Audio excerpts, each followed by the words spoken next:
One Piece Chapter 1099 dengan judul Sang Pasifis. Cerita diawali dengan Kuma yang mengamuk dikarenakan rumah warga dibakar oleh Raja Bekori yang ingin merebut taktanya kembali.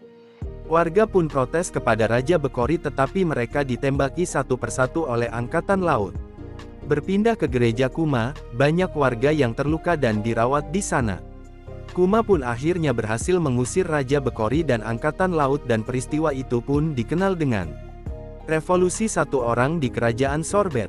Panel selanjutnya di Tanah Suci Mary Geoise Saturn mendengar bahwa Kerajaan Sorbet telah jatuh ke raja yang baru. Kuma pun ditunjuk oleh warga untuk menjadi raja tetapi Kuma memberikannya kepada Raja Bulldog karena yang tinggal di istana adalah Raja Bulldog.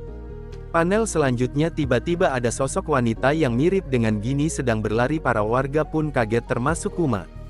Ternyata wanita tersebut adalah Bonnie yang memakan buah iblis Toshi no Mi yang menjadikannya dia dewasa. Lalu datanglah kakek tua yang bernama Bulldog yaitu raja dari kerajaan Sorbet dan ternyata di sana ada nenek, dia adalah mantan ibu suri yang bernama Choni.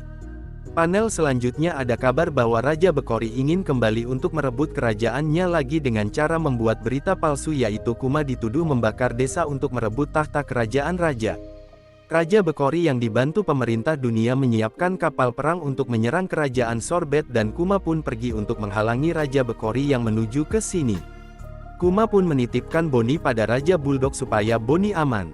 Kuma pun menyerang Angkatan Laut dan berhasil menenggelamkan semua kapal Angkatan Laut dan Kuma pun di-cap sebagai bajak laut dan memiliki harga buronan yang terus bertambah. Di panel selanjutnya di mana Kuma pergi ke berbagai pulau untuk mencari obat untuk Bonnie, yaitu di mana pulau tersebut adalah pulau yang disinggahi oleh kru topi jerami.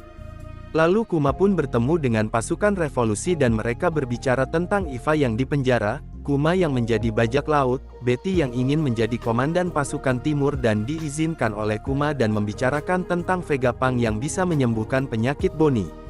Kembali ke Kuma yang menemui Bonnie dan mengajaknya untuk bertemu dokter yaitu Vegapunk. Vegapunk pun bertemu dengan Kuma dan Bonnie dan mereka membicarakan penyakit Bonnie. Vegapunk bisa menyembuhkannya tapi dengan satu syarat yaitu menjadikan Kuma klon pasukan masa depan karena Kuma memiliki darah Bukainir. Kuma pun bertanya mau dijadikan apa klon dirinya, Vegapunk pun menjawab mereka akan menjadi pahlawan yang melindungi rakyat lemah. Kuma pun menyetujui rencana tersebut demi keselamatan anaknya Bonnie. Kembali ke Mary Geoise Saturn mendengar percakapan mereka dan memiliki ide yang lain untuk klon pasukan tersebut. Di akhir panel Kuma pun berkata, orang baik katamu, aku ini bukan orang baik, aku hanyalah seorang pasifis yang cinta perdamaian.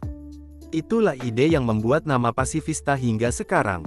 Minggu depan tidak libur ya?